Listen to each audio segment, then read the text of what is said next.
नमस्कार इंदौर। अब है न्यूज के 16 जनवरी रविवार के बुलेटिन में मैं हर्षित तिवारी आप सभी का स्वागत करता हूं। आइए अब देखते हैं आज दिन भर की खास खबरें। जीवनसाथी.com पर पहले बात हुई, फिर दोस्ती और फिर युवक ने शादी का वादा कर युवती को अपनी हवस का शिकार बनाया। इतना ही नहीं, बिल्डर युवक ने युवती को अपने दोस्तों के हवाले भी कर दिया। दोस्त भी छत्तीसगढ़ की रहने वाली 32 साल की युवती को करीब 1.5 महीने तक रौंदते रहे। उनकी दरिंदगी की हद को शब्दों में बताना बेहद मुश्किल है। आरोपियों ने युवती के प्राइवेट पार्ट को सिगरेट से दागा और दांतों से काटा। उसे फार्म हाउस में बंधक बनाकर रखा। पुलिस ने फार्म हाउस मालिक बिल्डर, उसके 3 दोस्तों पर FIR दर्ज कर बिल्डर सहित 4 आरोपियों को गिरफ्तार कर लिया है। इनमें से एक आरोपी भागकर जबलपुर में छिप गया था। सभी आरोपी उज्जैन के नागदा के रहने वाले हैं। पुलिस के मुताबिक घटना मांगलिया क्षेत्र के युवराज फार्म हाउस में घटी। फार्म हाउस का मालिक उज्जैन के नागदा का रहने वाला राजेश विश्वकर्मा है। वह छत्तीसगढ़ के बीजापुर की बेमेतरा की युवती को फार्म हाउस लेकर आया था। पुलिस को युवती ने बताया कि राजेश उसे शादी का वादा करके लाया था। फार्म हाउस पर राजेश के दोस्त अंकेश बघेल, विवेक विश्वकर्मा और विपिन भदौरिया भी आते जाते थे। राजेश ने युवती की उनसे भी जान पहचान करा दी थी। सभी ने उसके साथ बलात्कार किया। दरिंदगी का यह सिलसिला 1.5 माह तक चलता रहा। पीड़िता ने बताया, राजेश से उसकी दोस्ती मैट्रिमोनियल साइट जीवनसाथी.com पर हुई थी। राजेश ने उससे शादी का वादा किया तो वह फार्म हाउस आ गई। यहाँ रेप के दौरान वहशी दरिंदों ने युवती के प्राइवेट पार्ट को सिगरेट से दागा। उनकी दरिंदगी यहीं खत्म नहीं हुई, युवती के शरीर के कई हिस्सों को दांत से काटा। इस टॉर्चर को सहन करते करते एक बार वह काफी घायल हो गई, लेकिन आरोपियों ने इलाज करवाकर उसे चुप करा दिया।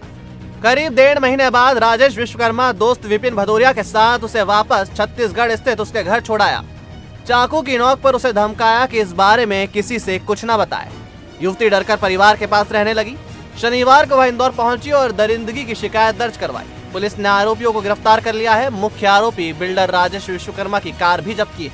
अब तक मिली जानकारी के मुताबिक राजेश विश्वकर्मा नागदा के मदर मेरी हायर सेकेंडरी स्कूल के सामने शेष शाही कॉलेज के पास जवाहर मार्ग का रहने वाला है। विपिन भदौरिया नागदा के प्रकाश नगर में रहता है। अंकेश बघेल और विवेक विश्वकर्मा की जानकारी अभी नहीं मिल सकी है। पीड़ित महिला द्वारा कल हमको शाम को इस तरह का एक आवेदन पत्र दिया था, जिसमें उसने 4 व्यक्तियों के विरुद्ध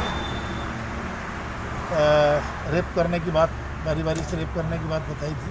इस पर 4 व्यक्तियों के विरुद्ध मामला दर्ज किया गया, जिसमें तत्काल कार्रवाई करते हुए 2 आरोपियों को गिरफ्तार किया गया। मुख्य आरोपी गिरफ्तार है, बाकी 2 आरोपी और हैं, उनको उनकी जानकारी के आधार पर पार्टियां भेजी गई हैं। वो 2 आरोपी भी पुलिस की अभिरक्षा में। कौन है ऐसे 2 आरोपी?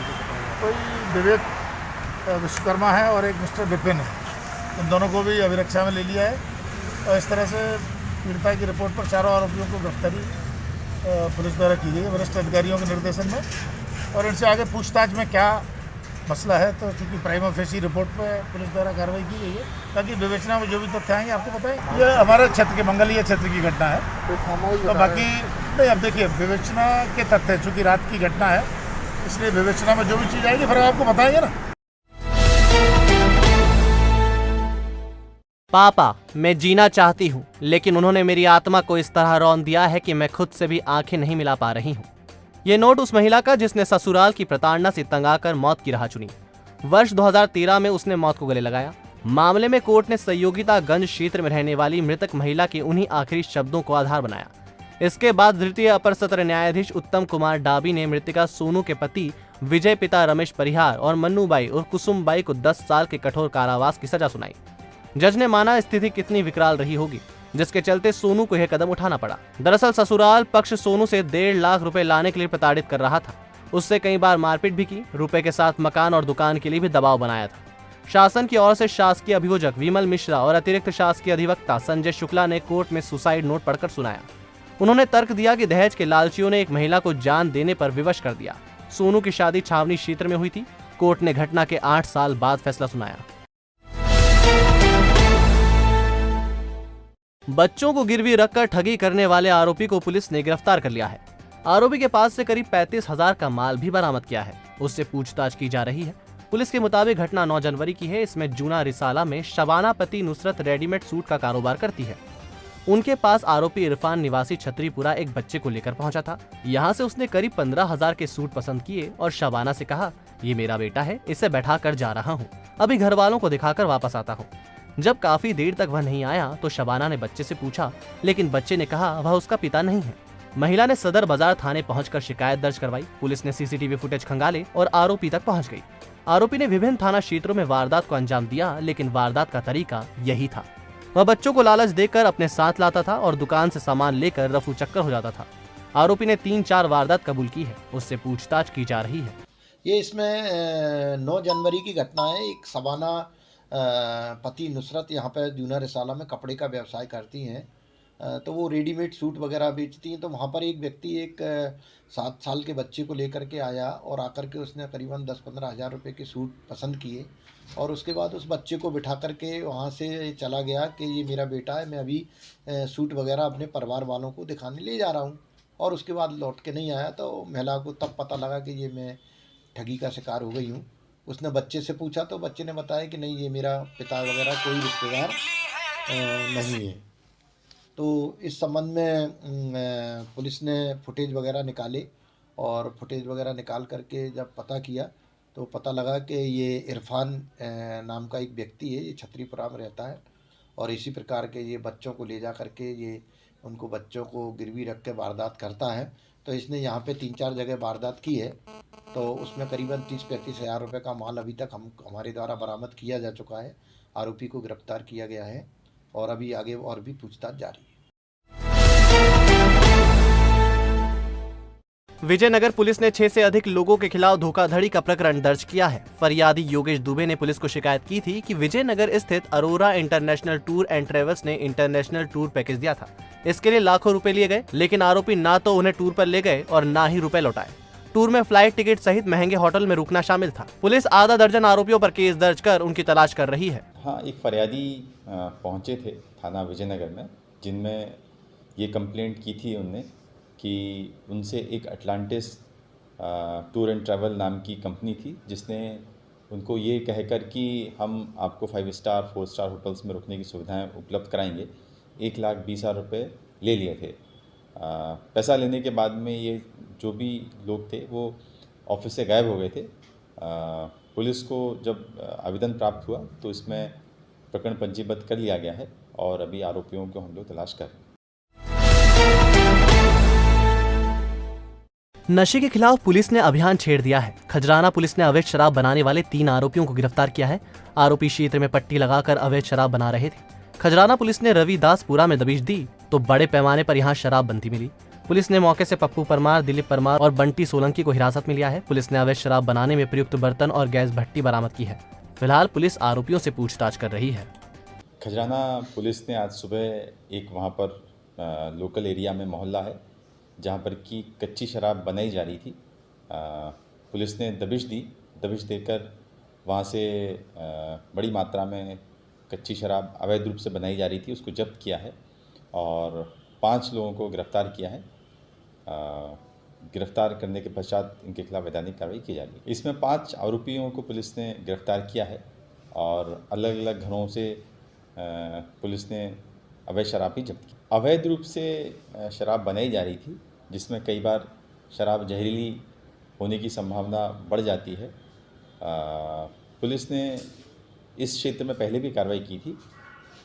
फिर सूचना प्राप्त हुई कि दोबारा से अवैध शराब बनाने का काम शुरू कर दिया गया है। इस मोहल्ले के लोग अक्सर इस काम में लगे रहते हैं। पुलिस हम इसमें लगातार निगाह रखते हैं। फिर सूचना प्राप्त हुई थी कि पुनः इनके द्वारा ये काम किया जा रहा है, तो फिर से दबिश देकर यहाँ से लोगों को पकड़ा गया। शादी के बाद फिल्म की शूटिंग करने आए विक्की कौशल से मिलने कैटरीना इंदौर आई हुई हैं। वे होटल पार्क में रुकी हैं। रविवार को कैटरीना ने होटल रूम में सेल्फी ली और अपने इंस्टाग्राम अकाउंट पर पोस्ट किया। उन्होंने लिखा, इंडोर्स इन इंदौर। रेड ड्रेस पहने कैटरीना सेल्फी में स्माइल करते हुए नजर आ रही हैं। इसके पहले भी कैटरीना ने इंदौर में लोहड़ी मनाते हुए फोटो शेयर की थी। इसके बाद सेलिब्रिटीज और फैंस के कमेंट की लाइन लग गई। उनके इस पोस्ट पर एक्ट्रेस नेहा धूपिया ने कमेंट किया, कैप्शन कूल। कैटरीना के पति विक्की कौशल इंदौर और उज्जैन में अपकमिंग मूवी लुका छुपी 2 की शूटिंग कर रहे हैं। फिल्म में उनके अपोजिट सारा अली खान है। फिलहाल फिल्म की शूटिंग उज्जैन में चल रही है। शनिवार को कोरोना का शहर में महाविस्फोट हुआ। तीसरी लहर में एक ही दिन में रिकॉर्ड तोड़ 1852 मरीज मिले। इससे पहले एक दिन में सबसे ज्यादा मरीज दूसरी लहर के दौरान मिले थे। 25 अप्रैल 2020 को 1841 मरीज मिले थे। ये आंकड़े आपको डरा सकते हैं, लेकिन अभी भी कुछ लोग मास्क और शारीरिक दूरी का पालन करने में कोताही बरत रहे हैं। कलेक्टर मनीष सिंह ने पहले ही आशंका जाहिर की है कि 1 से 13 फरवरी के बीच कोरोना का पीक आ सकता है। कलेक्टर ने कहा, पिछले 7-8 दिन में किए गए लगभग 2% ही पेशेंट हॉस्पिटलाइज्ड हुए हैं। कहीं ना कहीं देखिए, प्रिकॉशंस हर व्यक्ति को रखना पड़ेगा। जो ओमिक्रॉन है ये 6 से 7 गुना ज़्यादा संक्रमित है। संक्रमण जब कई गुना ज़्यादा रहता है तो डेफिनेटली केसेस ज़्यादा आने की पूरी वो आशा रहती है। जो केसेस बढ़ रहे हैं इसके लिए हम लोग तैयारी है हम लोगों की। अभी हॉस्पिटल में एडमिशन्स नहीं बढ़े हैं। पूरा चीज़ें डिपेंड करती हैं कि हॉस्पिटल में एडमिशन्स किस प्रकार से बढ़ रहे हैं। ऐसा कोई भी पेशेंट अभी नहीं आ रहा है जो ओमिक्रॉन से, बहुत ही कम पेशेंट हैं। वो भी पेशेंट्स ऐसे हैं जिनको कोमोर्बिडिटी है, अन्य कॉम्प्लिकेशंस हैं। बाकी सभी लोग अपने डॉक्टर से कंसल्ट करके होम आइसोलेशन में सभी ठीक हो रहे हैं। जिस दिन अगर अस्पतालों में अब ये ट्रेंड क्या रहेगा वो आने वाला वक्त ही बतलाएगा कि अस्पतालों का एडमिशन्स का रेट क्या रहने वाला है। अभी कल की स्थिति में 115 पेशेंट्स अस्पताल में थे, किंतु अगर ये संख्या बढ़ती है तब डेफिनेटली एक चिंता करने की बात होगी।